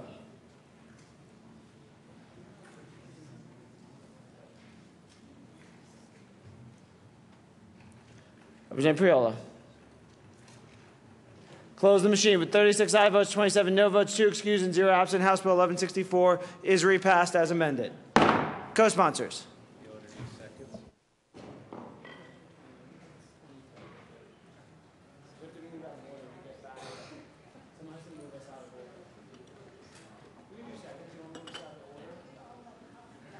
Close the machine.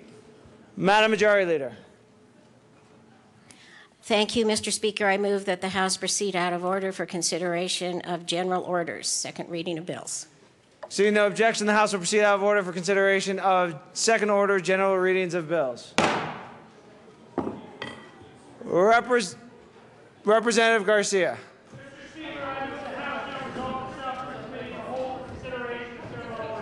Seeing no objection, the House will resolve itself in the committee of the whole for consideration of general orders. Representative Garcia will take the chair.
The committee will come to order. With your unanimous consent, the bills will be read by title unless there is a request for reading a bill at length.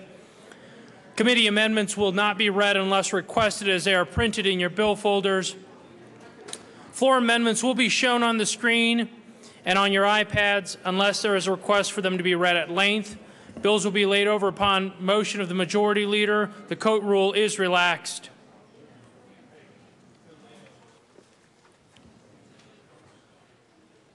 Mr. Kohler, please read the title of House Bill 1080.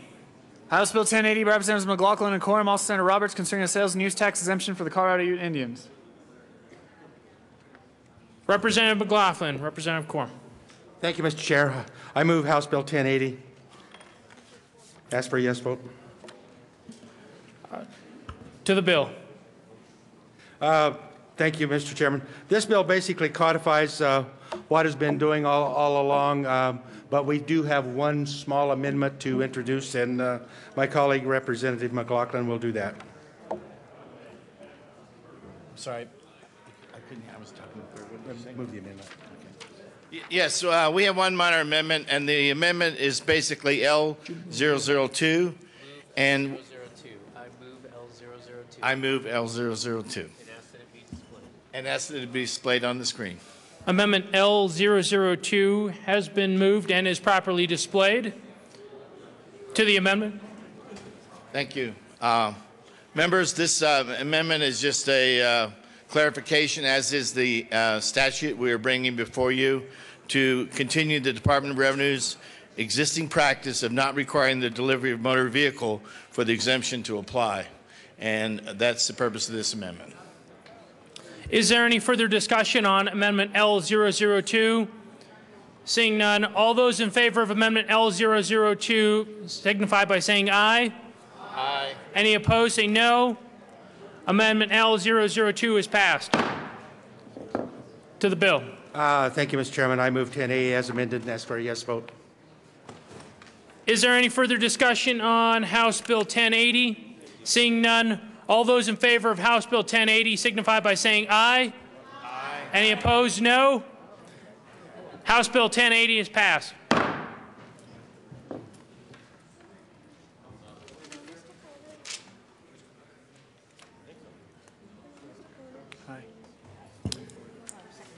Mr. Kohler, please read the title of House Bill 1040.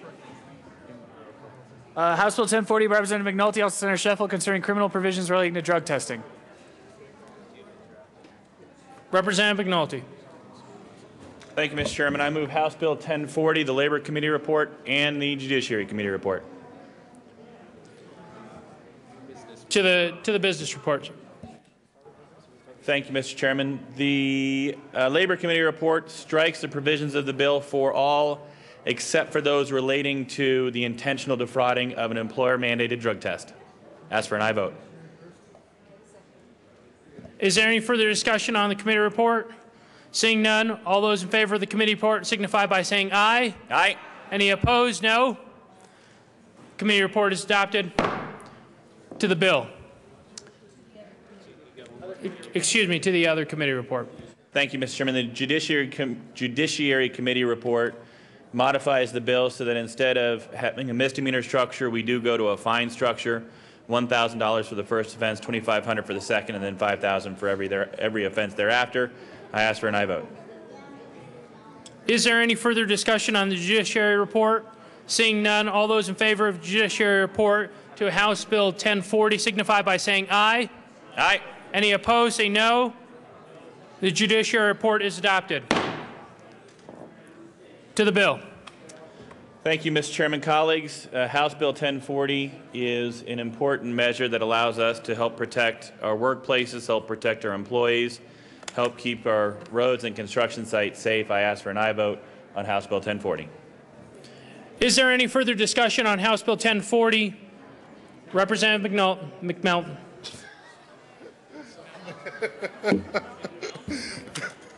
Thank you, Mr. Chair. I'm really glad that we were able to discuss some changes to this bill. I've talked with Representative McNulty about this.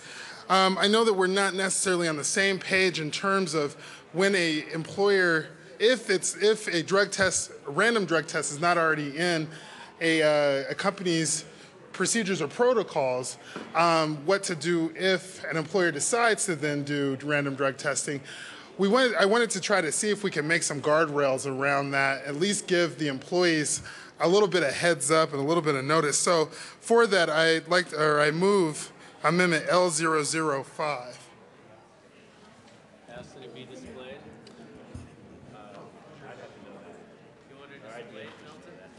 and I ask that it be displayed. Amendment L005 has been moved and is properly displayed. Representative Melton. Thank you, Mr. Chair. And what this is saying is basically just that if an employer does decide that a random drug test is necessary for the precondition of their employment, or if it's not already in the employee's agreement or procedure with that employee, that it gives them a 30-day kind of written notice, so that way the employee is not caught off guard should there be a random drug test, and then they be subject to these fines. So I ask for an aye vote. Representative McNulty. Thank you, Mr. Speaker. Thank you, Mr. Chairman. Representative Melton, I appreciate the intention behind this. I do believe that it goes beyond the scope of the bill. Be happy to work with you, but ask for a no vote on Amendment L005. Is there any further discussion on Amendment L005? Seeing none, the question before us is the adoption of L005. All those in favor signify by saying aye. Aye. All those opposed? No! Amendment L005 is lost. To the bill.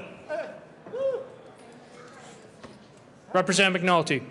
Thank you, Mr. Chairman, and thank you to those who worked so hard on this. Ask for an aye vote. Is there any further discussion on House Bill 1040? Representative Fields. Thank you, Mr. Chair, and I would like to offer Amendment L006 and ask that it be displayed. Amendment L006 has been moved and is properly displayed.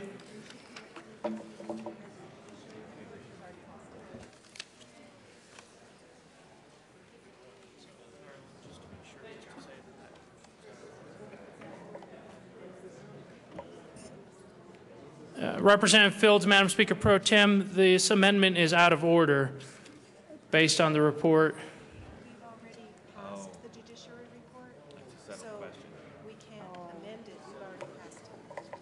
Okay. I withdraw my amendment.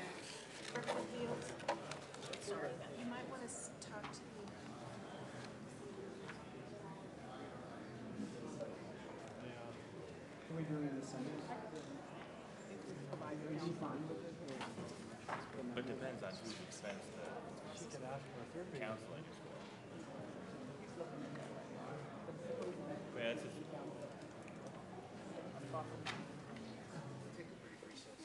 The committee will stand in a brief recess.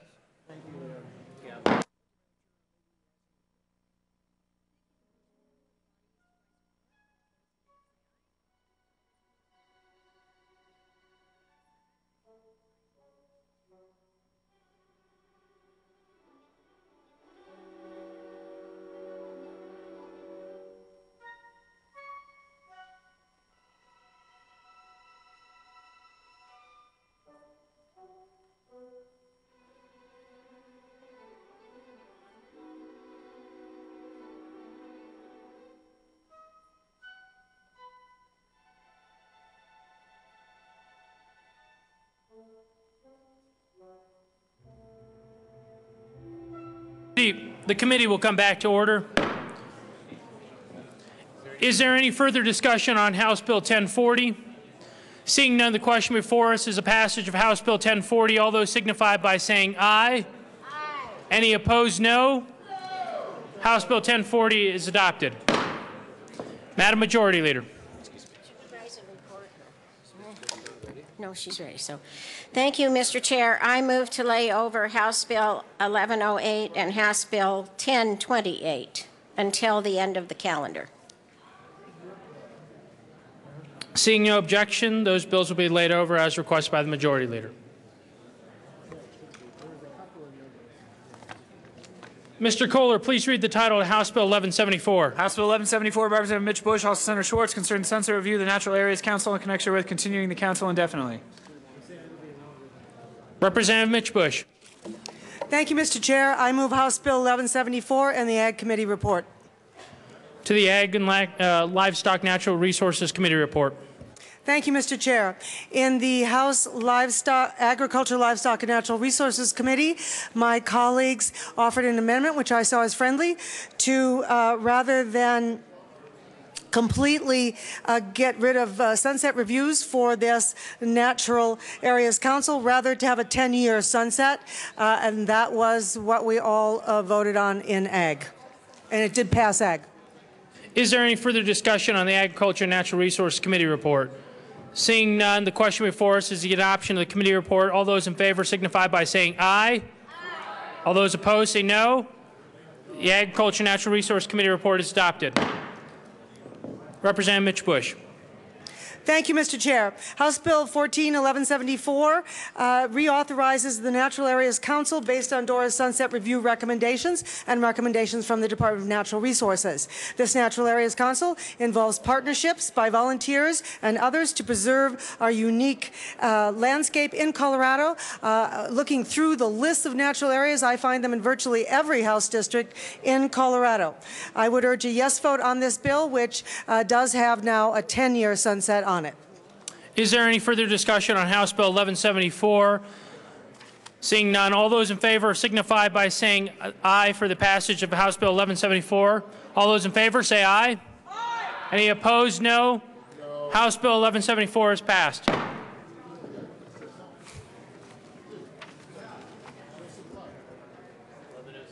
Mr. Kohler, please read the title of House Bill 1107. House Bill 1107, Representative Tyler L. Senator Newell, concerning the authority of the Department of Revenue to offer taxpayers the option to receive electronic notices. Representative Tyler. Thank you, Mr. Chair. I move House Bill 1107 and the Transportation and Energy Committee report. To the report, sir. Actually, it's a Finance Committee report, but it is still a committee report. They've made some small changes, and I will add some other small changes in a floor amendment here to make sure we're addressing the correct sections of statute. I ask for an aye vote. Representative Tyler, will you please move the amendment? We're moving the committee report at this point in time, and the amendment will be to the bill. Okay. Is there any further discussion on the finance report? Seeing none, all those in favor of the finance report signify by saying aye. Aye. Any opposed? No.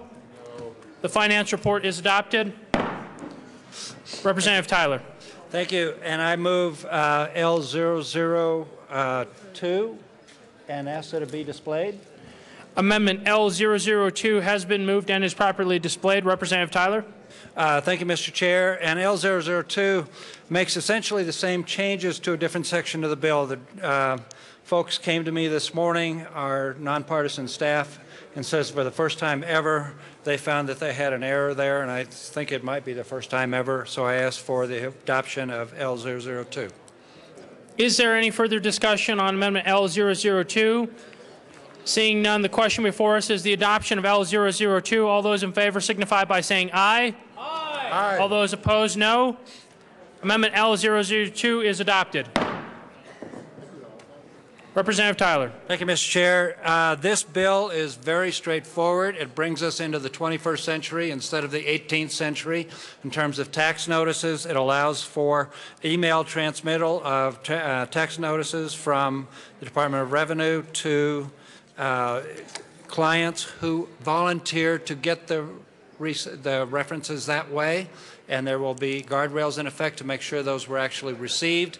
That's probably a little bit better than first-class mail because there is no receipt requested in first-class mail. I ask for an aye vote.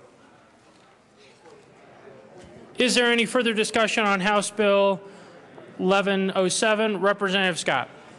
Thank you, Mr. Chair. I just would say that some people in this chamber will probably take exception to the 18th century since they seem to think, and never mind. Is there any further discussion on House Bill 1107? Seeing none, the question before us is the adoption of House Bill 1107. All those signify by saying aye for the passage. Aye. All those opposed, no. House Bill 1107 is adopted. Mr. Kohler, please read Madam Majority Leader. Thank you, Mr. Chair. I move the committee rise and report. You have heard the motion. Seeing no objection, the committee will rise and report.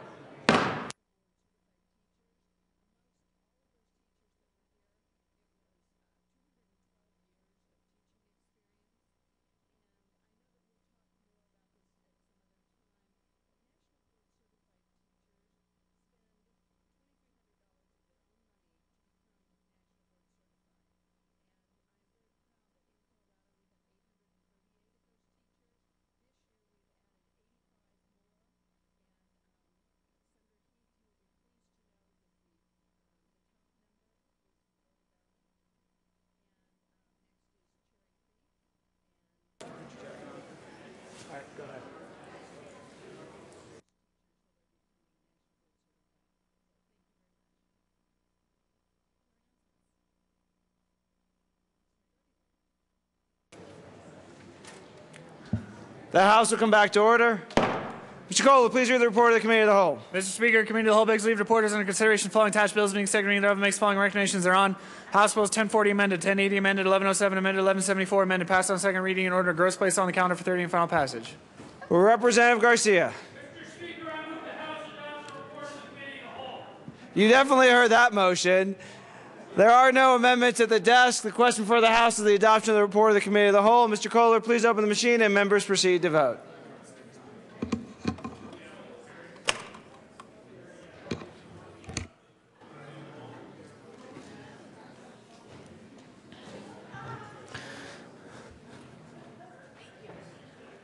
Representatives Buckner, Court, Del Grosso, Joshi, Kagan, Kraft, Tharp, Lebsack, McNulty, Peniston, Williams, and Szabo. Representative Del Grosso, Buckner, Joshi, McNulty, and Williams.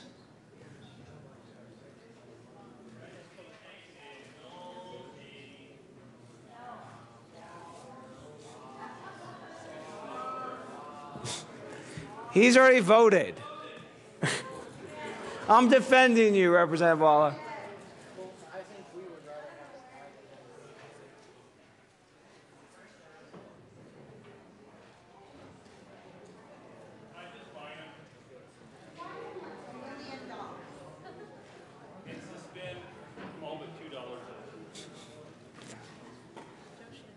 Representative Joshi and McNulty. Representative Joshi is excused and not fined because he had an excuse and talked to me. Representative McNulty is excused and fined $3. Close the machine. With 62 aye votes, 0 no votes, 3 excused, and 0 absent, the report of the Committee of the Whole is adopted. Announcements and introductions.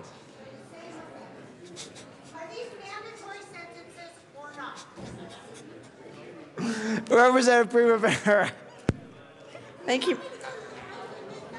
Thank you, Mr. Speaker. For members of the Public Health Care and Human Services Committee, when we meet tomorrow at 1:30, we will not be hearing House Bill 14-1211. Madam Assistant Minority Leader, to take me to the woodshed. Mr. Speaker, the other day I was fined for the same offense as Representative McNulty was fined for today. Mr. Speaker, I thought these fines were mandatory sentences. Why am I being penalized for a bigger fine than my colleague? Please. Madam Assistant Minority Leader, I think you make a very justifiable point. Representative McNulty is fined an additional $2 to $5. Representative McNulty. Thank you, Mr. Speaker. I move that Representative Szabo be fined $5. Mr. Assistant Minority Leader. Majority Leader. Majority Leader, sorry, yes. Thank you, Mr. Speaker. And, you know, I thought that Representative Szabo's remarks were spot on. And I think that that we should name that motion Szabo's motion.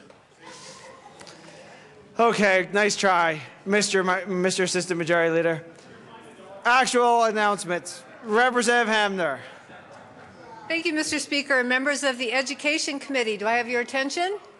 Very good. See, we're all former teachers and principals and superintendents.